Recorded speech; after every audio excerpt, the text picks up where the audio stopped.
뭐 흔히 제 대표작은 600만 불의 사나이. 근데 이 소리 그대로입니다. 네. 그러니까 제가 말하는 것은 600만 불의 소리입니다. 그 자체가. 매주 이렇게 네. 시청자들이 만나는 네. 익숙한 또 소리가 있으시잖아요. 네. 순간 포착 같은 경우는 그러니까 말이지. 그러니까 이제 이런 식으로 금방 바꾸고 또 이제 극한 직업 같은 경우는 아주 심각하게. 그러니까 얼마나 힘드시겠습니까?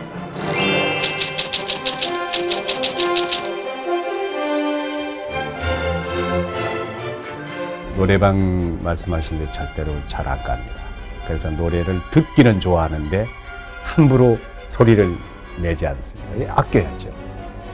그리고 이 목소리를 가지고 하는 직업이다 보니까 감기 조심하고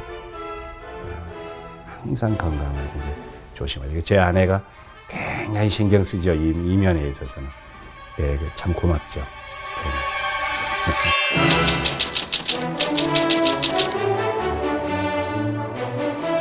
부모님에게 이제 저는 도저히 여기 있어서는 안 되겠습니다.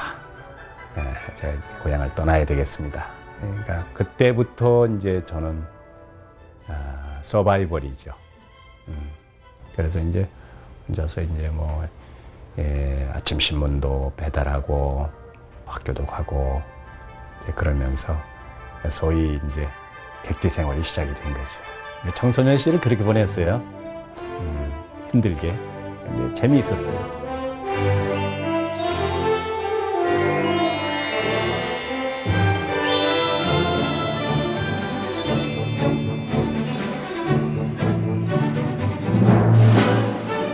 그 당시 성우의 길 어떠셨습니까? 정말 힘들었어요.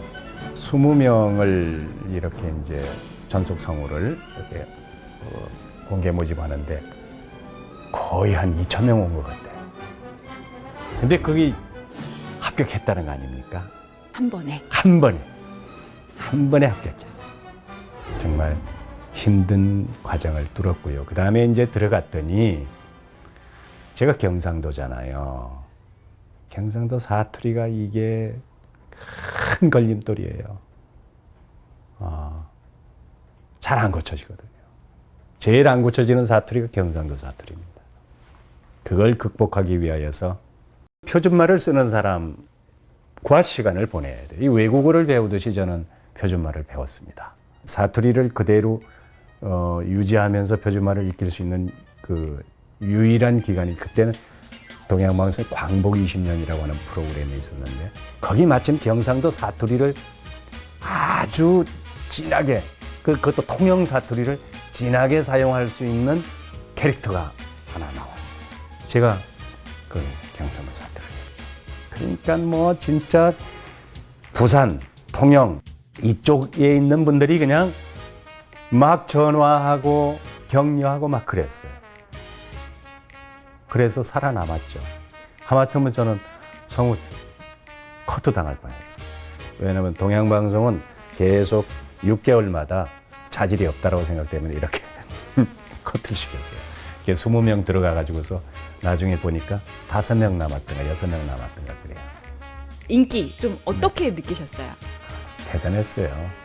팬레터라고 해서 그런 그 편지들 많이 보내고 저는 600만 부를 하면서 하여튼 편지 엄청나게 받았어요. 예. 전 국민의 사랑을 받았던 600만 불의 사나이를 맡게 되신 것도 굉장히 드라마틱하시던데요. 원래 제 게 아니었어요. 선배가 이제 캐스팅이 된 건데 저는 이제 들어가서 2년 반 차인가 3년 차인가 그랬거든요. 그러니까 뭐 아주 뭐 병아리죠. 근데 녹음실에 갔는데 이제 다 이렇게 뭐 시사를 하고 있는데 그분이 안 나타났어요. 아무리 기다려도 안 나타나니까 PD가 제가 그 대본을 체크를 했거든요. 그분도 성질이 급하신 분이에요. 네가 해라. 예. 해가지고서 그때 제가 오케이 그냥 녹음을 한 거예요. 그러니까 선배들도 놀래고 뭐 PD도 모험이었죠. 그 대작을 이제 그 햇병아리한테 시켜놨으니 이게 어떻게 평가가 될까? 방송 나갔어요. 파일럿 프로그램으로 먼저 나갔어요. 1시간 반짜리로. 그 다음날 뭐 난리가 났죠. 누구냐? 그게 누구냐? 야, 제대로 된 것 같다. 이러니까 그게 시리즈물이라는 것도 그때 알게 된 거예요. 거의 1년 가까이 나갈 이 장기물이에요. 그때부터 저는 그냥 제 스케줄은 그냥 거의가 정신없었어요. 라디오 프로그램 해야죠. 뭐 그거 더빙 해야죠. 뭐 또 잡지사 취재도 받아야죠. 뭐 그래서 정말 그래서 제 별명이 비싼 놈이었어요. 600만 불이 비싸잖아요. 지금도 600만 불이 대단한데 양지온 그러면 비싼 놈. 저 방송사에서 그래서 저를 보고 비싼 놈 가네. 그 당시로서는 굉장히 파격적으로 맞게 되신 거죠? 파격적이죠. 지나놓고 보면 그 PD도 대단하신 분이고 저도 준비되어 있었으니까 그걸 해냈다라는 생각이 들어요. 엉겹결에 그 좋은 기회거든요. 준비되지 않으면 결코 소화할 수 없다라는 거. 사투리 때문에 고민하고 또 표준말을 어떻게 익힐 것인가 그것 때문에 시장을 이렇게 계속 헤맸어요. 시장에 가면 사람을 많이 만나잖아요. 그러니까 특이한 사람들, 그러니까 거기 와서 장사하는 사람들, 그 표현하는 것들, 그런 뭐 움직이는 모습들 이런 것들이 지금 같으면 그 녹음기를 갖고 이렇게 따고 이렇게 듣고 할 텐데 관찰하는 거예요. 이렇게 가가지고 그러다 보면 제일 복잡한 데가 어디냐면 그 중부시장 같은 데 이렇게 가면 사람이 제일 많아요.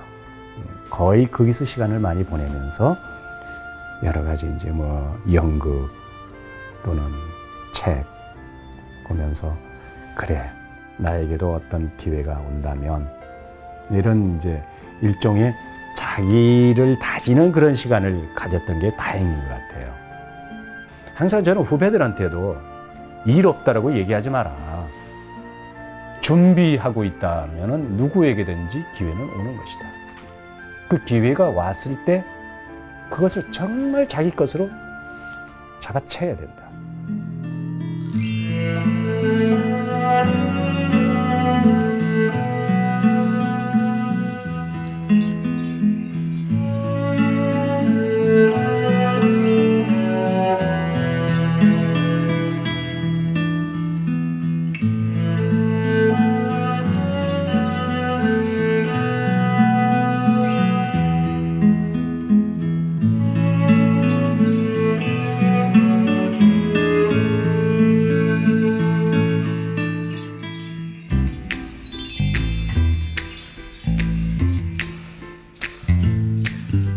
소리 내서 이렇게 읽어보고 그 소리를 들어야 됩니다. 또 자기 소리를. 그러니까 자기 소리를 이렇게 들어보면 이게 튜닝이 잘 안 된 것들이 있거든요. 이건 왜 이 발음이 이렇게 되지? 이렇게 돼. 저도 깜짝 놀라는 경우도 있거든요.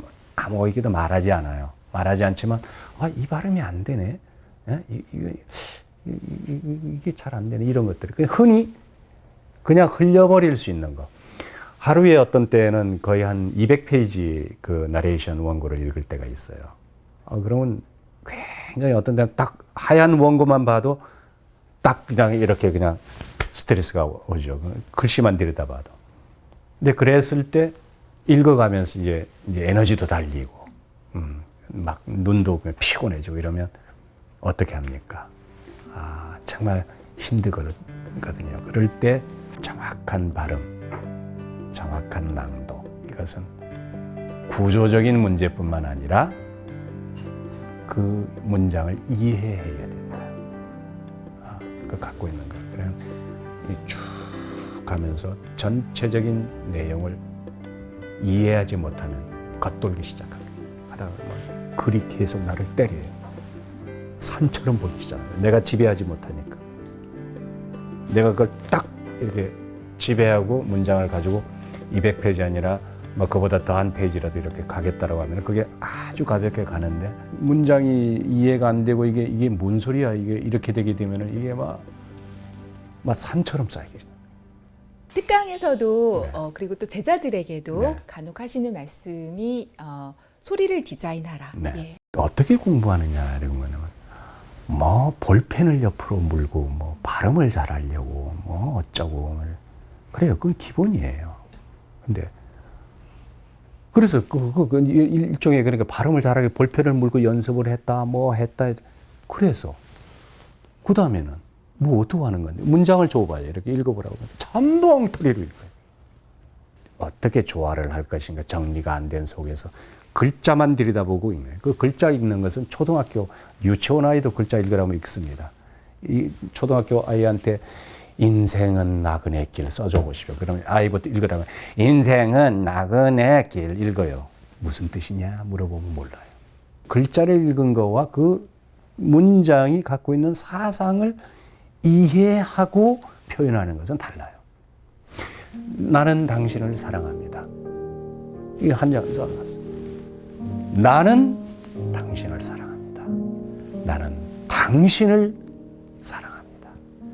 나는 당신을 사랑합니다. 이 표현은 다 다른 겁니다. 어디를 강조하고 어디를 띄워야 되고 어디를 뭐 멈춰야 되는지 전혀 무슨 말인지 모르고 하는 거예요.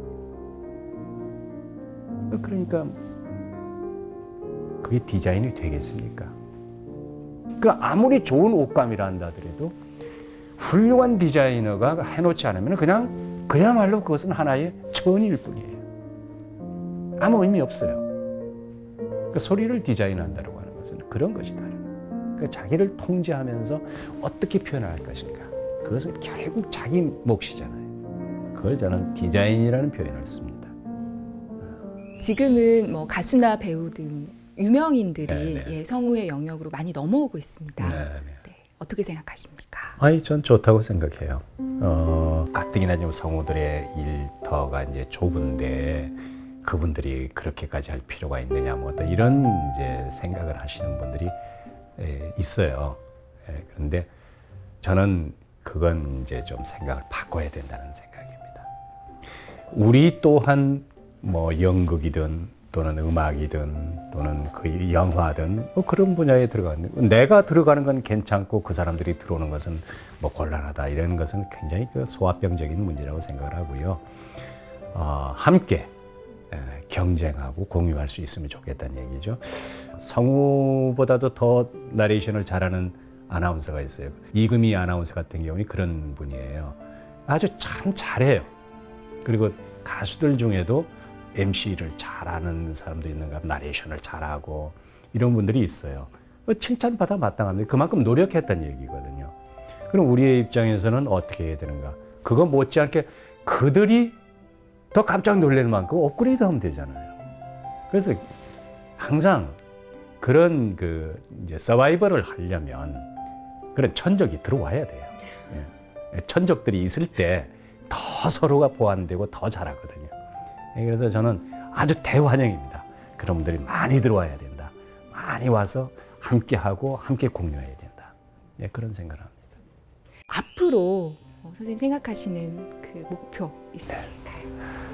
앞으로 저는 끝까지 좋은 방송인으로 남고 싶은 생각입니다. 그다음에 내일 방송을 그만둔다 하더라도 오늘까지 최선을 다하는 그 사람 참 정말 끝까지 참 좋은 방송인이었다. 이런 평가를 듣고 싶은 게 제 지금 꿈이고요. 또 하나의 이제 소망이 있다면 이웃 사람들에게 가까이 다가가는 어떤 그런 시간을 좀 많이 가져야 되겠다. 그렇게 생각합니다.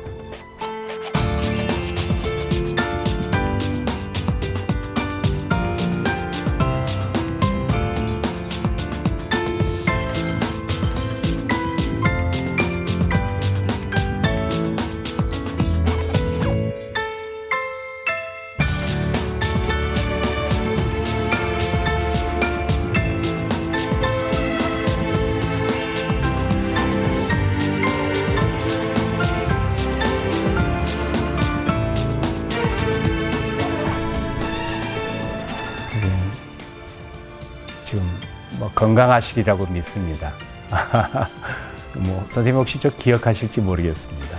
그러나 저는 선생님 기억을 합니다. 청소년 시절에 굉장히 민감한 시기에 저에게 도닥여 주시면서 힘을 주셨던 그런 것들이 오늘날 제가 있도록 해준 하나의 원동력이 되기도 했습니다. 선생님 만나 뵙고 나중에 또 말씀 나누었으면 좋겠습니다.